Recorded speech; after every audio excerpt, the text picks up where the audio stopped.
What up, YouTube? Today we start our new journey on fitting 37s on a first gen Tundra.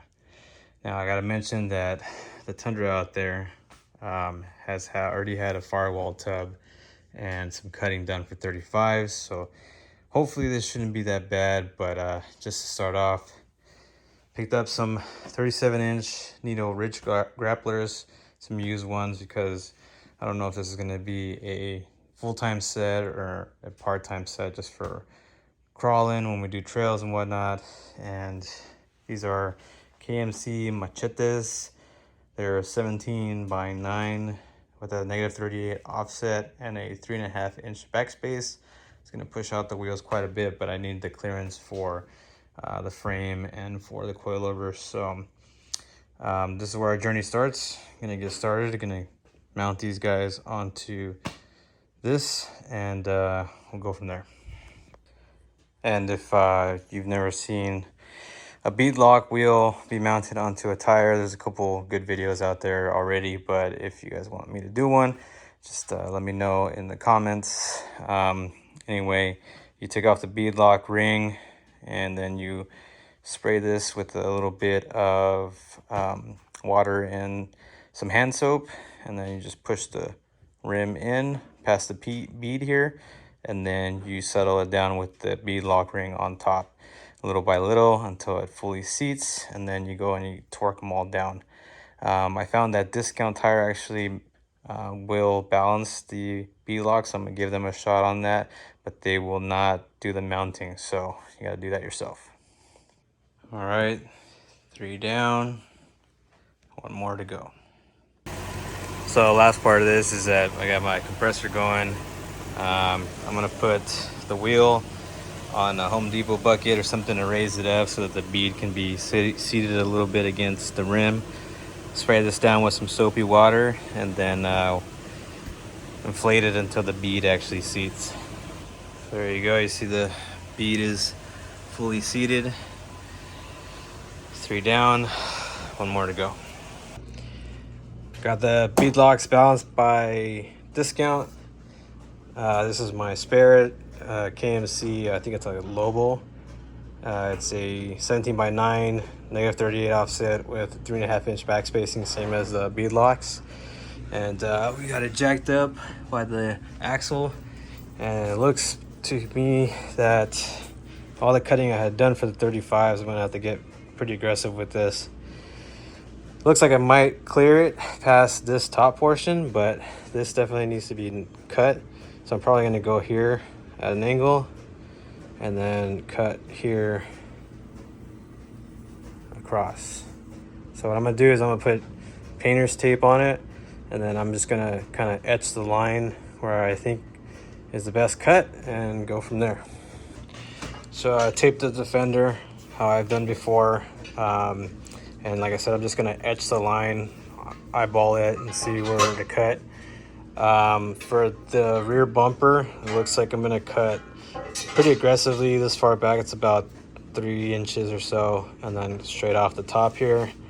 So I just gotta make sure I take the same measurements on the other side. So here's a line sketched out.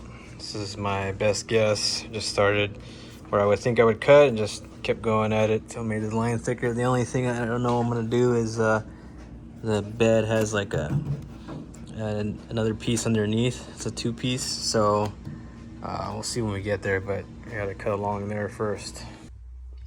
All right, so bumpers cut off. Just gotta grind these down, obviously. Use a combination of a Sawzall, a grinder or a cutting wheel, and then a Dremel to kind of get all this situated. Now to move on to the rest of the fender. So I've just been going back and forth on it, like just kind of cutting into the fender slightly and then going back and forth, and so I'm making sure I have a pretty decently clean line. So yep, there we go, progress. All right, so got a nice cut. We're gonna clean it up with the grinder later, but from here you can see kind of that there's 2 pieces, but it actually, I don't know if it'll actually show, but it actually stops. It's not the full bed. So this piece right here, about this much, I'm gonna cut off on this side, and it should be plenty of clearance for the tire at this point. So it looks like these holes, I don't know what these holes are for, but these holes are right where I need to cut. So I'm gonna use that as a guide to cut it all the way across. So there you go, put the line in, I'm just gonna follow that and keep cutting. All right, so looks like we're doing pretty good. Only a last little bit here, and this will come off. And then back here we got a little flap, but I think what I'm gonna do is put a little piece of pipe right here, and this should hold the fender in place. I hate this little flap. All right, so if you want a reference, here's about 5.5. Yeah, almost 6, 5.5, 6 inches, give or take, on this inner piece, and about almost 2 inches, maybe 1.75 inches off of the fender. So just gonna grind all this down and fit the wheel on. All right, grinded most of this down, hammered these little sections back in this corner. Just gonna hit it with some bed liner and good to go. So there it is, 37. Painted the inside there with some bed liner. I think the only thing that you gotta worry about is I had these lug nuts and I needed like a deep socket one to get it seated, but at least the rear is done. All right, with the rear done, we're gonna focus on the front. Up here, we're gonna do a couple things to test the clearance. We're gonna mount the 37 obviously, but look, even with these 35s, I was slicing up the tires right up in here. That's due to the lower control arms I installed, which pushed the wheels forward quite a bit. So we're gonna have to cut pretty aggressively here by cutting this way and relocating this bolt right here. The other thing we're gonna do is I have to add preload to those coilovers right there, so I'm gonna pull them off and let the truck rest on the bump stops up front, and then that way we can really sweep back and forth with the wheels so that we can see how much clearance we can actually get out of this. Not the case that your truck's going to be bottomed out all the time, but you know, that's going to be a good gauge of whether we're going to tap something on the trail. So that's the way we're going to do it. All right, this is about where we left off. So as I mentioned before, we're going to pull off this coilover, get it on the bump stop, or at least close as we can, and then kind of do a sweep back and forth on the wheel and see where we're touching on all this. All right, we got the coilover out, so we're gonna drop it down at the bump stop and see where it touches. So you can see right there, we're almost at the bump stop, right? But the problem here is, I don't know if you can tell, but let's see if I can even picture it.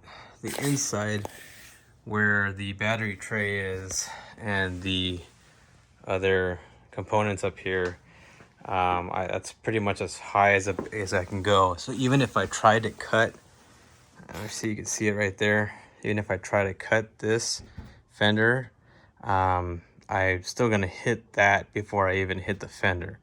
So I'm not sure it's even worth cutting, but maybe I should try cutting it back just a little bit. But definitely up here, I'm gonna have to relocate this, and I'm gonna sweep the wheel inward and then back outward and see where I'm touching on either side. But right now, it doesn't even look like it matters if I cut this back too far. So we'll see. So check this out, even turning the wheel slightly, I already bent this back. And then, I don't even know if you can see in there. There it is. I already bent this, just trying to move the wheel inward. But if this was fully compressed, it would totally take all this out. So again, I think I'm just gonna see if I can push it forward. If not, I'm gonna cut it all out, and then I'll just make a little tube bracket there with the bolt back there. So I'm gonna test it out. And now to bring it to the other side and see where it hits back here. All right, so almost at the bump stops again. And taking a good look at this, you can see I'm already hitting the top here. Not much I can do about that right now. This already has a firewall tub and it was pretty aggressive, but you can see I'm hitting right here up in this portion. So I'm not sure if we can do anything about that later, but for now, it is what it is. Looks like I'm only gonna have to cut right here. Hopefully get some larger bump stops before the trip, and then I'm gonna be adding some preload to the coilovers, so hopefully all those things combined help. But yeah, let's get this off and start cutting away here. All right, just to give you another look at what I was talking about, this is the portion that I was concerned about. Looks like I've already tapped it in the past, but the battery sits up here. Here's I think the canister. But this portion right here, I'm not sure if there's anything behind this, but I'll have to double check. Hopefully there's no steering components or anything back here. But basically, if I cut this back here, at least we can tub this again and have some clearance. But back here, unless I'm gonna start relocating stuff up here, can't do much about that other than, again, get some bigger bump stops. Back here, as far as the clearance for the frame goes, I think it has to do with us tapping this. It's not allowing us to get there, but again, we'll find that out later. But just to give you that idea, start tracing this out and we'll get to cutting. All right, so we got our line sketched out here. Gonna go up like this, taper it off right there. I'm gonna take all this support out.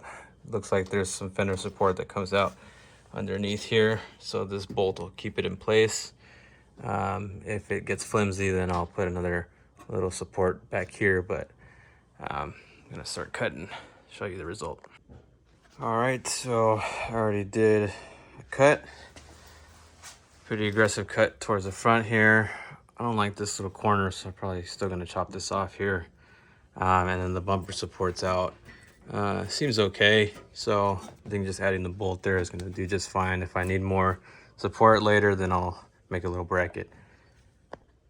So there's the cut. Gonna put that little fender liner thing that I had on there again.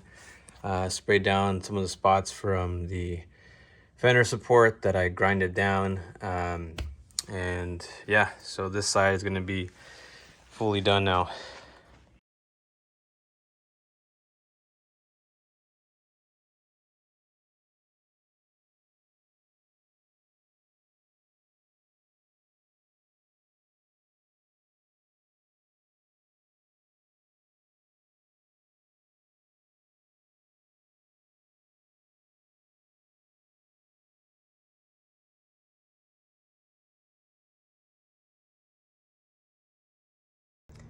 So here we are cutting the passenger side out, but I made a big boo-boo, guys.